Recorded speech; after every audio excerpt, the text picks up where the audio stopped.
Kalau kata Bang Andre tadi sebelum jeda mengatakan kepada Pak Jazilul jangan ada narasi menyesatkan dan jangan cuma omon-omon aja. Laporkan memang kalau ada pelanggaran. Sebelum nanti Pak Jazilul bisa berikan tanggapan, kita ke Bang Aris terlebih dahulu. Bang Aris, bagaimana juga melihat pernyataan dari Presiden Joko Widodo seperti ini? Kalau Pak Jazilul tadi kan mengatakan wah ini antara omongan dengan sikapnya ini biasanya tidak bisa dipercaya, tidak selaras. Tapi kalau Bang Aris mungkin punya pandangan tersendiri, penilaian tersendiri, silakan.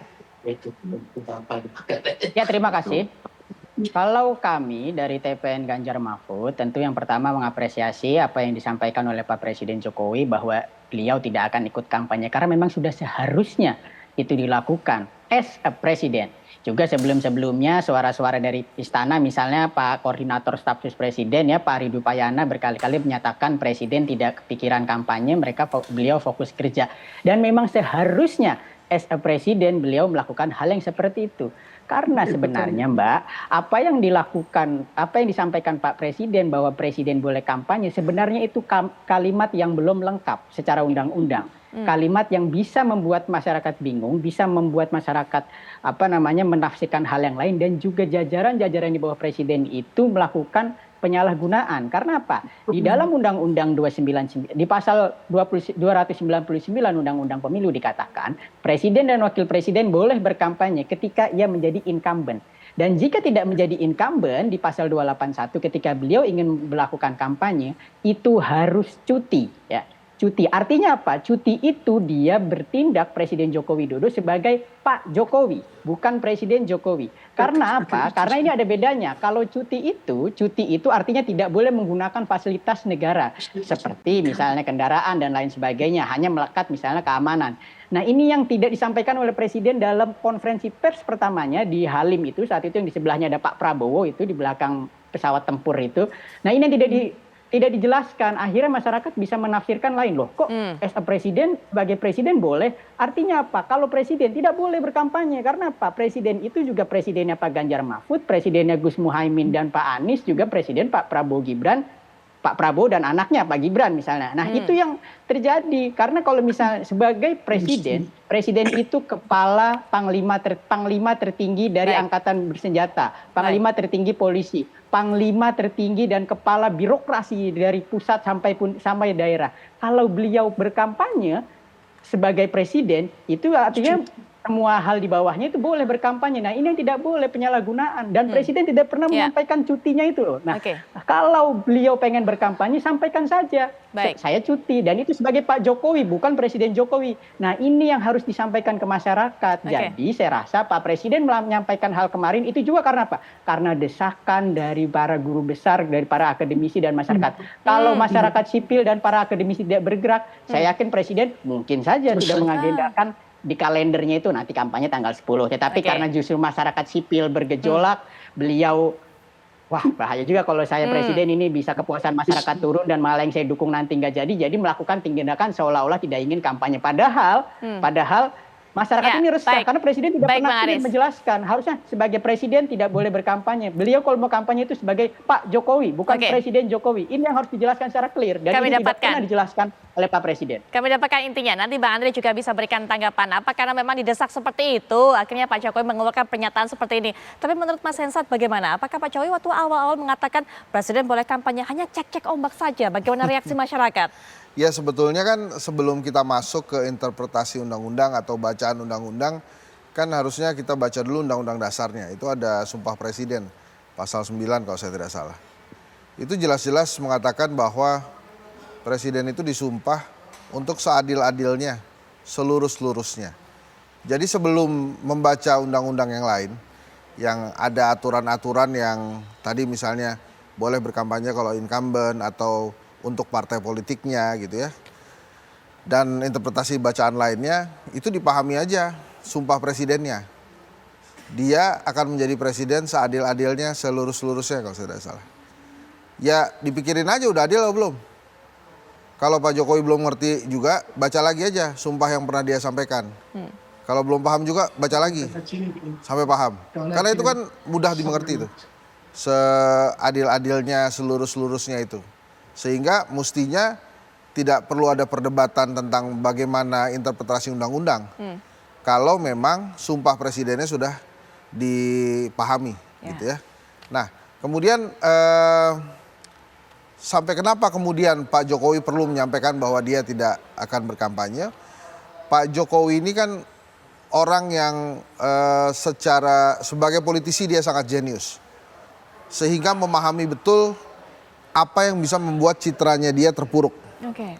Pasti dia membaca apa yang terjadi di pemerintahan. Lebih dari 30-an atau bahkan lebih dari 40 universitas, 30 atau 40 universitas, guru besar, akademisi, sivitas akademika yang melakukan menyampaikan pendapatnya, menyampaikan keresahannya di muka publik, dan itu keresahan itu tentang tingkah laku presiden. Nah, maka kemudian sangat mungkin presiden merespon itu dengan mengatakan dia tidak akan kampanye. Tapi lagi-lagi saya ulang nih Mbak Putri, sebetulnya hal itu tidak perlu terjadi kalau presiden memahami sumpahnya sebagai presiden. Seadil-adilnya seluruh-seluruhnya itu. Jadi pikirin aja dia udah adil atau belum. Kalau belum adil ya jangan gitu. Kalau ini mengarah ke ketidakadilan ya jangan. Gitu. Lagi pula kalau tentang kampanye ya, kehadiran Mas Gibran di kontestasi Pilpres itu sudah more than kampanye lah. Sudah lebih dari kampanye. Itu sebuah tindakan yang bisa mewakili ribuan kata-kata lah. Sudah ada Mas Gibran di situ. Sehingga setiap kali Pak Jokowi bergerak sebagai presiden, entah itu sedang melakukan kunjungan-kunjungan kerja, wajar kalau kemudian publik mengartikan lain. Karena sebagai ayahanda, pasti hubungannya dekat sekali dengan Mas Gibran. Gitu ya. Nah, menurut saya sih hal-hal seperti itu. Nah, justru yang menarik itu kenapa kemudian memang kalau misalnya Pak Jokowi bukan merespon para guru besar, kenapa kemudian sampai mengatakan bahwa dia tidak akan berkampanye? Saya membacanya mungkin dua hal ya. Yang pertama, mungkin dia melihat kans Prabowo Gibran untuk satu putaran ini hampir pasti, gitu ya. Atau yang kedua, dia melihat ya udahlah 2 putaran juga nggak apa-apa, sehingga dia tidak lagi memaksakan 1 putaran, makanya ya udah saya nggak kampanye. Saya bicara seperti itu karena memang saya pun waktu debat terakhir saya tebak-tebakan juga kira-kira Pak Jokowi hadir nggak di debat terakhir. Nah ini wajar juga kalau kemudian ada tebak-tebakan kira-kira Pak Jokowi hadir nggak di kampanye terakhir. Cuma pertanyaannya hadirnya di 02 atau di 03. Gitu kan. Nah itu hal-hal yang menarik. Tapi lagi-lagi kalau menurut saya bila presiden memahami sumpahnya, polemik ini nggak akan terjadi. Baik, Bang Andre, kalau sudah paham sumpahnya betul-betul dipegang, tentu tidak akan terjadi polemik seperti ini. Catatan dari Mas Hensa. Kemudian juga tadi Bang Aris mengatakan, Bang Hensa juga tadi menambahi bahwa ini sepertinya pernyataan Pak Jokowi timbul karena banyaknya desakan dari para guru besar, dari sivitas akademika. Bang Andre. Pertama saya menanggapi Bang Aris dulu.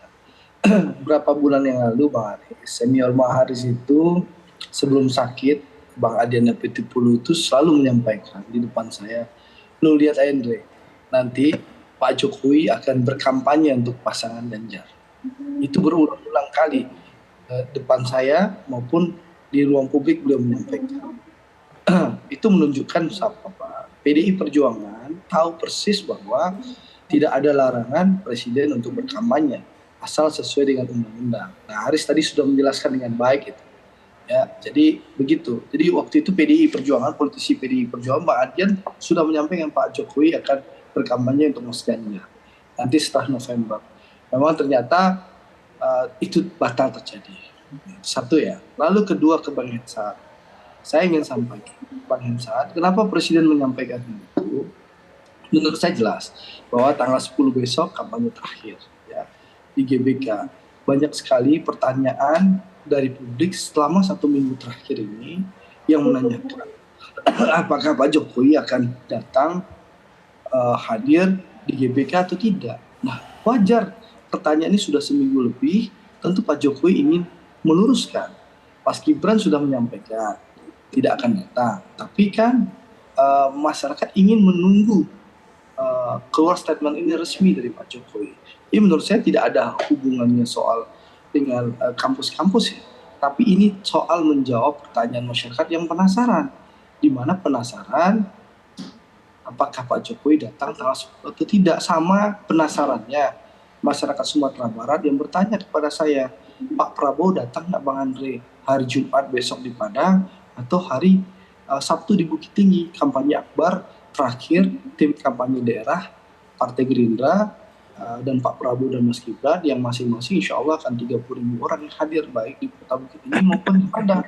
Itu juga ditanyakan publik dan kalau saya sudah bisa menjelaskan karena Pak Prabowo sudah menyampaikan, saya sampaikan mohon maaf Pak Prabowo tidak bisa hadir. Nah, publik di Indonesia menanyakan itu. Tentu Pak Jokowi menjawab hal itu bahwa beliau menegaskan tidak akan hadir. Dan tadi terima kasih Haris bahwa dan juga Mas Ganjar ya mengapresiasi bahwa inilah komitmen Pak Jokowi untuk menjaga demokrasi bisa berjalan dan tentu kita semua agar pemilu ini berjalan jujur dan adil.